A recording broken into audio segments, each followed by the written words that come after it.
a lot of people that are plant-based are, they're going to be munching on their avocado and their cashews and their all sorts of different nut butters and dousing everything in oil. So why are we cutting down the fats too?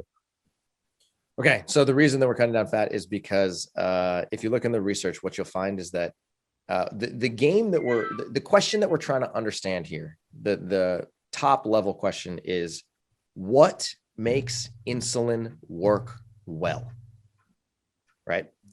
So whatever food and or lifestyle that maximizes the action of insulin, whatever that answer is, that's probably a good thing for life, right? And again, if you go into the medical literature and you really try and understand, like, why is insulin sensitivity necessary? The point is that insulin sensitivity equals high insulin action equals insulin is working well.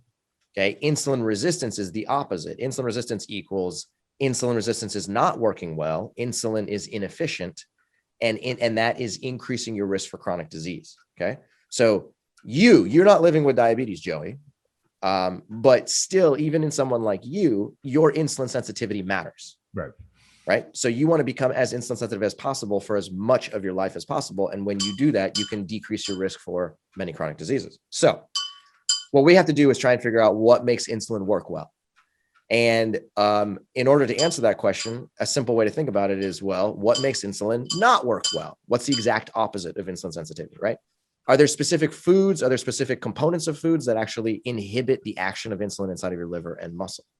So if you go into the literature and you try and understand that question, this is exactly what I had to do when I first began my PhD, right? So my professor turned to me and he's like, Cyrus, you're going to induce insulin resistance in laboratory mice, right? And I want you to figure out exactly how to get that done. And then we're going to figure out how many mice are in this experiment and what we're going to do. So I went to the literature and I started reading everything I possibly could.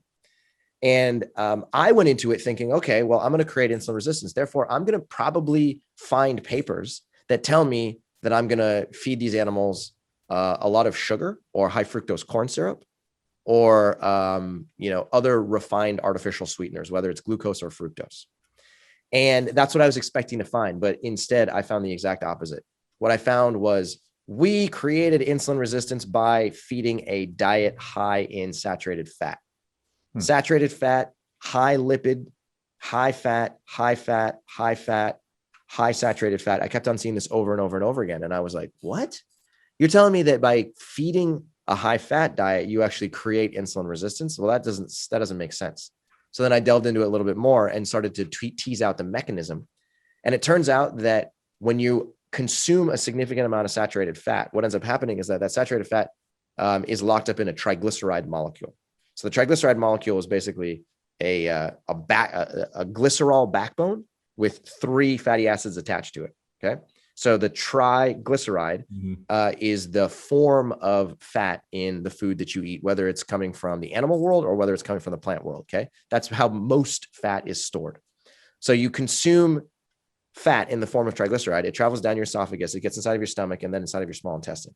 Inside of your small intestine, you have an enzymatic cocktail that's secreted by your liver, by your small intestine, and by your pancreas. And the purpose of these enzymes is to basically go and try and degrade the food that you just eaten. So it's trying to degrade carbohydrates into glucose and fructose. It's trying to degrade proteins into amino acids. It's trying to degrade triglycerides into fatty acids. Wow. So these triglyceride molecules end up getting ripped apart. The fatty acids end up getting absorbed through the walls of your small intestine. And then they make their way into these things called chylomicron particles. These chylomicrons are like little spaceships and they kind of float. They're lipoprotein particles that move all throughout your blood.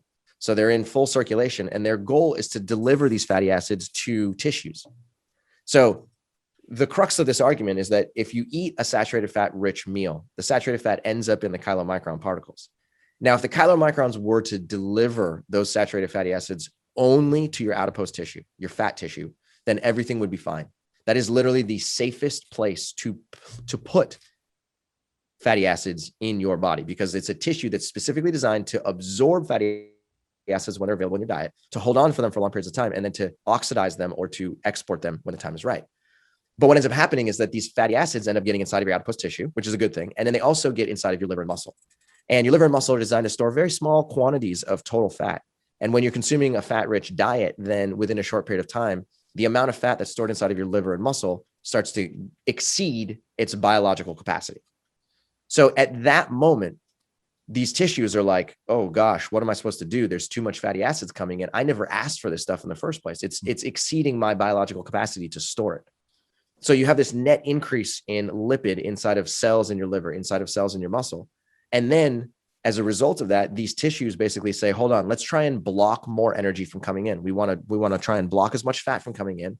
And we also want to try and block as much glucose and amino acids as well, because those are other forms of energy that we don't have a need for anymore. Okay. We're in a sort of like excess fuel state, and we're trying to like block as much as we can coming in. So the easiest way that any cell in your body, any tissue in your body can prevent more fuel from coming in is to block insulin from signaling to that tissue.